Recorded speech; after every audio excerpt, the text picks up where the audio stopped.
আসসালামু আলাইকুম ওয়া রাহমাতুল্লাহি ওয়া বারাকাতুহু। সম্মানিত বন্ধুগণ, কেমন আছেন? আশা করি ভালোই আছেন। দীর্ঘদিন পর্যন্ত খতমে নবুওয়াত নিয়ে কিছু আলোচনা করছিলাম।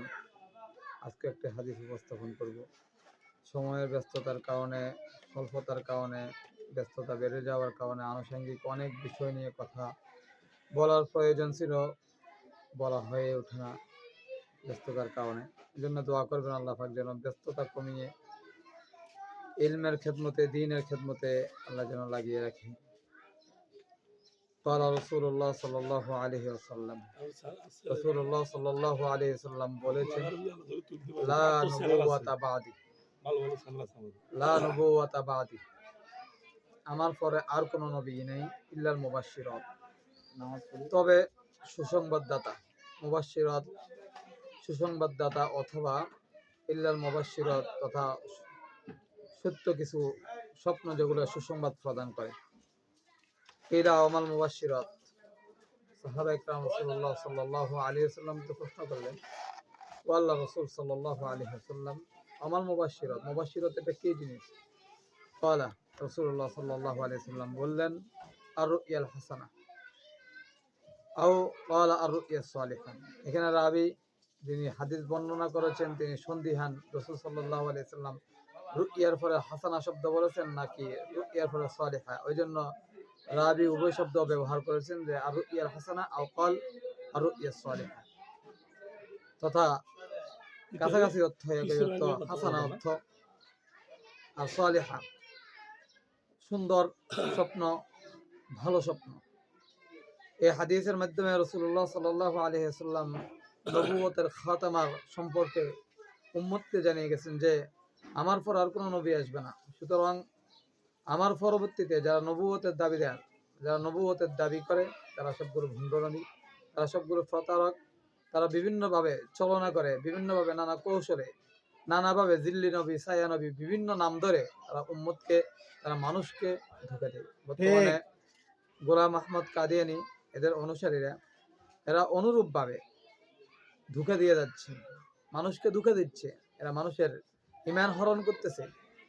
ওরা মুসলিম নাম ধরে বাংলার আনাচে কানাচে, ভারতবর্ষের আনাচে কানাচে, পাকিস্তানের আনাচে কানাচে, পাকিস্তানে তো বর্তমানে অমুসলিম ঘোষণা করার কারণে ওখানে নেই, কিন্তু বাংলাদেশের আনাচে কানাচে এবং বিভিন্ন স্থানের মধ্যে তারা অমুসলিম বানিয়ে ফেলতেছে আমাদের মুসলিমদেরকে। এই জন্য আমাদের মুসলমানদের প্রাণের দাবি, আমাদের মনের দাবি, তাদেরকে অমুসলিম ঘোষণা করা হোক। সমস্ত আলেমদের বারে বারে দাবি উত্থাপন করা হচ্ছে, তাদের মনের দাবিগুলো, যে কাদিয়ানীরা এই দেশে থাকতে পারবে, যেহেতু এটা ইসলামিক কান্ট্রি এখন আমরা তৈরি করতে পারিনি, তাই এই দেশে তারা মুসলিম হিসেবে নয়, বরং অমুসলিম হিসেবে থাকবে। তারা আমাদের নবী মুহাম্মদুর রাসূলুল্লাহ, আমাদের নবী মুহাম্মদুর রাসূলুল্লাহ সাল্লাল্লাহু আলাইহি ওয়াসাল্লামের পরে যেহেতু আর কোনো নবী নেই, সুতরাং আমাদের নবীর পরে নবী দাবি করা, আমাদের নবীর পরে জিল্লি নবী, সায়া নবী, অমুক নবী, সমুক নবী বলে মানুষকে ধোঁকা দিয়ে, মানুষকে অনিসলামের দিকে থাকা, কুফরের দিকে থাকা, এটা সম্পূর্ণ ইসলামের উপর জুলুম করা হচ্ছে। এটা সম্পূর্ণ ইসলামের সাথে সাংঘর্ষিক। আমাদের মুসলমানদের ইজ্জতের উপর আঘাত, আমাদের নবীর ইজ্জতের উপর আঘাত। আমাদের মুসলিম ভাই বোনদেরকে বলবো, আপনারা যারা নানা দায়িত্বে আছেন, নানা কাজে রত আছেন, নানা পদে যুক্ত আছেন, আপনারা সবাই আফান আফান স্থান থেকে সবসময় সর্বদা আলেমদের সঙ্গ দিয়ে, আলেমদের সাথে পরামর্শ করে কিভাবে কি করা যায়, কিভাবে এই প্রতারকদেরকে অমুসলিম ঘোষণা করা যায়, সে ব্যাপারে সবাই একটু উদ্যোগ নিন, একটু উদ্যোগ গ্রহণ করুন। আমাদের মনের দাবি, আমাদের প্রাণের দাবি একটু আপনারা শুনুন না। আমাদের সচিবালয়ে, আমাদের মন্ত্রণালয়ে, আমাদের পুলিশ ডিপার্টমেন্টে, আমাদের আর্মি ডিপার্টমেন্টে, আমাদের নানা ডিপার্টমেন্টে সরকারি চাকরিজীবী কর্মচারী সবাই তো আমরা এখানে কমপক্ষে 80 জন মুসলিম, আমরা সবাই আপন আপন স্থান থেকে সবাই দাবি উত্থাপন করি। আমাদের ওলামা ইকরামদেরকে বলবো, আপনারা যে দাবি উত্থাপন করেছেন, আপনারা আপনাদের দাবিতে অটল থাকুন না। এটা নিয়ে বসে থাকার তো সময় নেই। আর কখন, আর কতদিন? বাংলাদেশ স্বাধীনতার পর থেকে এই পর্যন্ত আমরা পারলাম না যে আমাদের এই দেশের মধ্যে আমরা একটা আইন বাস্তবায়ন করতে। আমাদের দুঃখের বিষয়। আমাদের পরিতাপের বিষয়, আমাদের নবীর শান আর মান নিয়ে তারা সিনেমিনি খেলে আমরা পারলাম না আমাদের নবীর শান আর মানের পক্ষে গিয়ে কাদিয়ানীদেরকে অমুসলিম ঘোষণা করতে। কেন পারলাম না? আমরা কেন ব্যর্থ হলাম? আমাদের ব্যর্থতার একটাই কারণ, আমাদের আলেম যারা আছেন, আমাদের ঊর্ধ্বতন কর্মকর্তা যারা আছেন, আমাদের বিশেষ করে বড় নেতৃস্থানীয় আলেম যারা আছেন, তারা কয়েকদিন মাঠে ময়দানে থাকে, কয়েকদিন স্লোগান উঠায়, তারপর আবার ঘরে গিয়ে ঘুমায়। একটা কারণ, এটা আলেমদের পক্ষ থেকে কমতি। দ্বিতীয় নম্বর, আমাদের ঊর্ধ্বতন কর্মকর্তা যারা আছেন তাদের কমতি হলো তারা আলেমদের ডাকে কখনো সায় দেয় না। আমাদের সচিবালয়ে এত মুসলিম, আমাদের বিচারালয়ে এত মুসলিম থাকা সত্ত্বেও আমাদের আলেমদের একটা দাবি, সেই দাবিকে তারা উত্থাপন করতে জানে না। আমাদের সংসদে বারে বারে এত মুসলিম যাওয়ার পরও 300 আসনের মধ্যে 250-র মতো মুসলিম থাকে, 250-র মতো। সে 250 মুসলিম বলে দাবি উঠাইয়া সংসদে এখনো পর্যন্ত স্বাধীনতার পর থেকে এখনো কাদিয়ানীদেরকে মুসলিম ঘোষণা করতে পারেনি। কেন? তারা কি মুসলিম নয়? আমাদের দাবির সাথে তারা কি একমত নয়? তারা যদি বলে আমরা একমত নয়, তাহলে তারা মুসলিম নয়। এই দাবির সাথে যে একমত হবে না সে কখনো মুসলিম হতে পারে না। সন্দেহ ছাড়া সে কাফের। সুতরাং আপনার দাবি যদি হয়, আমার দাবির সাথে আপনার দাবির যদি মিল হয়, আলেমদের দাবির সাথে আপনার দাবি যদি মিল হয়, রাসূলের হাদিসের সাথে আপনার মস্তিষ্ক মগজ যদি মিল হয়, অ্যাডজাস্ট হয়ে যায়, তাহলে আপনি দাবি উত্থাপন করেন। সচিবালয় থেকে আওয়াজ উঠান, মন্ত্রণালয় থেকে আওয়াজ উঠান, পুলিশের ডিপার্টমেন্ট থেকে আওয়াজ উঠান, সেনাবাহিনীর ডিপার্টমেন্ট থেকে আওয়াজ উঠান, আপনার আওয়াজ উঠান। আপনার সবাই সংঘবদ্ধ হন এই ব্যাপারটা নিয়ে। বাংলার সমস্ত জনগণ তো মুসলিম, তো সমস্ত ওলামায়ে কেরাম তো এই জায়গায় একমত, নবীর পরে নবী নাই, সংসদে আইন চাই। নবীর পরে নবী নাই, সংসদে আইন চাই, এই দাবিতে আমরা সবাই তো একমত। অথচ যে দাবিতে আমরা সবাই একমত, সেই দাবিতে এখনো পর্যন্ত পাস করাতে পারিনি, সংসদে পারিনি। কেন? এমন কেন পারি না আমরা? আমাদের রাসূলের প্রতি আমাদের ভালোবাসার কমতি রয়েছে। সত্যি বলতে রাসূল আকরাম সাল্লাল্লাহু আলাইহি সাল্লামের প্রতি সাহাবায়ে কেরামের যেমন ভালোবাসা ছিল, আমাদের অন্তরে তেমন ভালোবাসা নেই।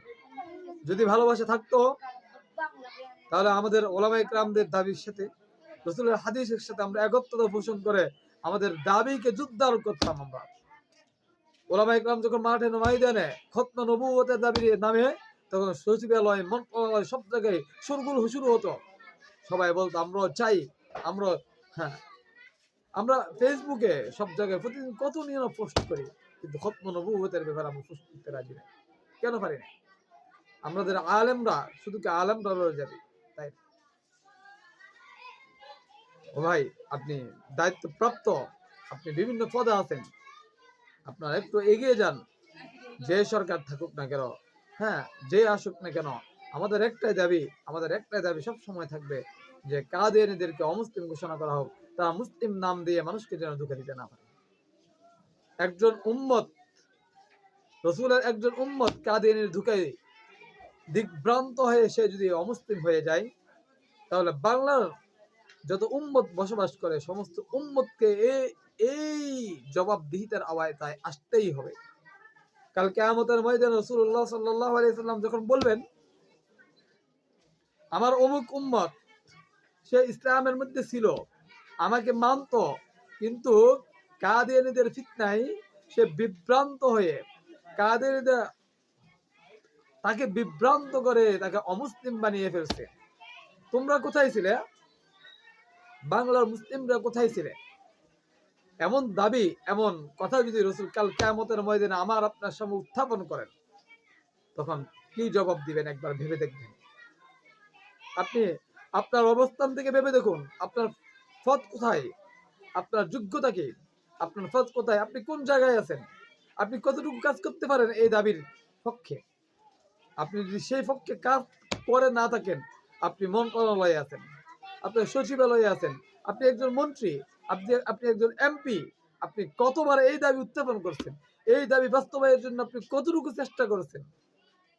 আপনি যদি চেষ্টা করে না থাকেন, কাল কিয়ামতের ময়দানে রাসূলুল্লাহ সাল্লাল্লাহু আলাইহি ওয়াসাল্লাম, মুহাম্মদুর রাসূলুল্লাহ সাল্লাল্লাহু আলাইহি ওয়াসাল্লাম কাল কিয়ামতের ময়দানে যখন আপনার জন্য আল্লাহর আদালতে মামলা দায়ের করবে, তখন আপনি কোথায় যাবেন?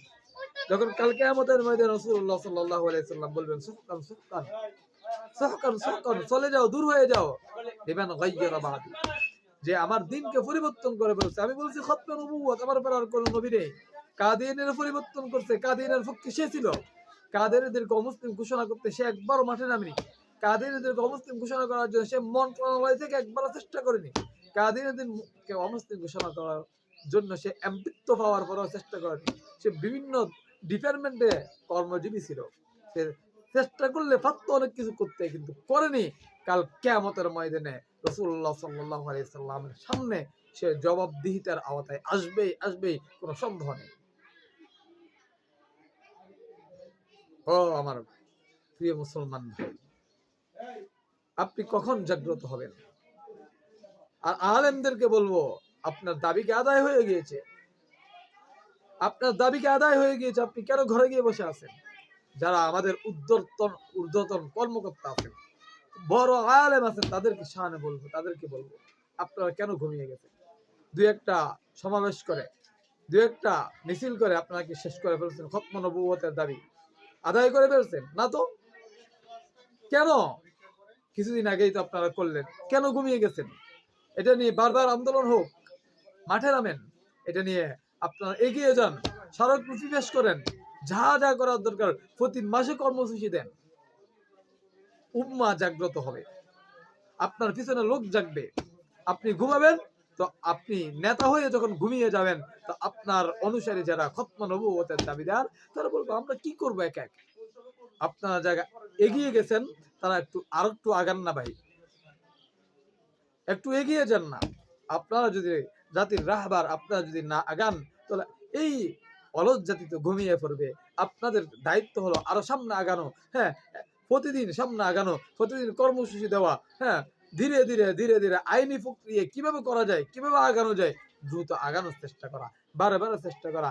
হ্যাঁ হ্যাঁ, কিছু কিছু স্মারকলিপির মাধ্যমে, হ্যাঁ, জনসচেতনতার মাধ্যমে, হ্যাঁ, সেমিনারের মাধ্যমে, হ্যাঁ, তারপরে বিভিন্ন ভাবে সৎপ্রয়োগের মাধ্যমে প্রত্যেকটা পদ্ধতি যত রকমের পদ্ধতি থাকতে পারে, সমস্ত পদ্ধতিকে কি বাস্তবায়ন রাখা। একবার করে ঘুমিয়ে গেলে তো হবে না ভাই।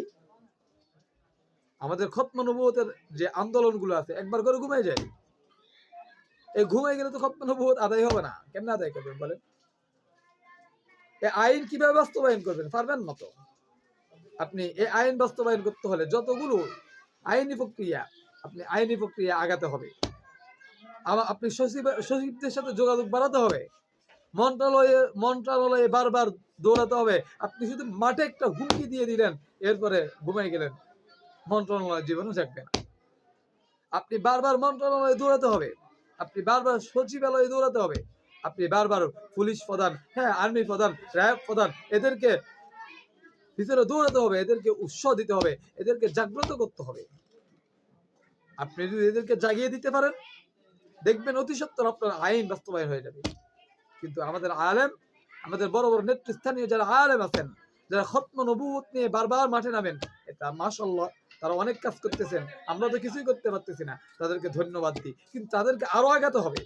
আপনি তো দায়িত্ব নিয়েছেন, আপনার মাধ্যমে এগিয়ে যাওয়া সম্ভব, আমি চাইলে সম্ভব না।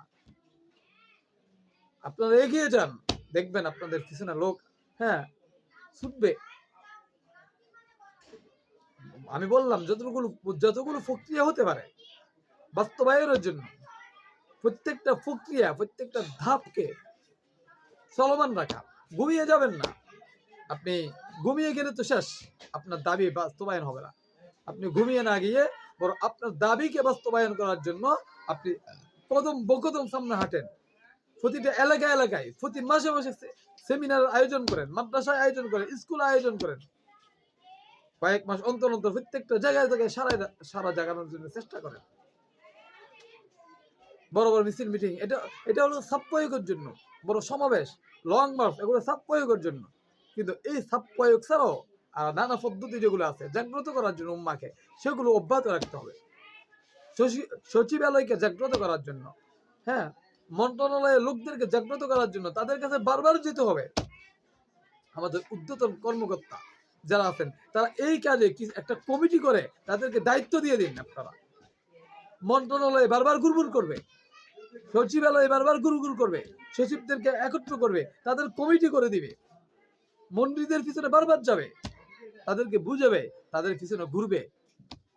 দেখবেন ইনশাআল্লাহ এর মাধ্যমে অতি দ্রুত আমাদের প্রাণের দাবি, মনের দাবি খতমে নবুয়ত লা নাবিয়্যা বাদি, রাসূলের সে, হ্যাঁ, আমাদের মুহাব্বত, আমাদের প্রিয় নবী বিশ্ব নবী মুহাম্মদ রাসূলুল্লাহ সাল্লাল্লাহু আলাইহি সাল্লামের পরে কোন নবী নেই, নবীর পরে নবী নেই, সংসদে আইন চাই, এই দাবি ইনশাআল্লাহ বাস্তবায়ন হবে। কিন্তু আমাদের ঊর্ধ্বতন কর্মকর্তা, আমাদের নেতৃবৃন্দ ঘুমিয়ে পড়েন, যার কারণে এই দাবি বাস্তবায়ন হয় না। আপনারা ঘুমালে চলবে না, আপনারা কদম বকদম সামনের দিকে অগ্রসর হন, সামনে হাঁটেন, ইনশাআল্লাহ এগিয়ে যাবে। ইনশাআল্লাহ আমরা আশাবাদী, আজ না হয় কাল ইনশাআল্লাহ আগাবে। আর বিশেষ করে আমরা বলবো এই বাংলার জমিনকে ইসলামী সরকার, হ্যাঁ, বাস্তবায়ন করার জন্য সমস্ত মুসলমান একটু সামনে আগান। ইনশাআল্লাহ ইসলাম যদি এসে যায়, ইনশাআল্লাহ অতি দ্রুত সবকিছু বাস্তবায়ন হবে। আল্লাহ আমাদেরকে তৌফিক দান করুন। আসসালামু আলাইকুম ওয়া রাহমাতুল্লাহি ওয়া বারাকাতুহু।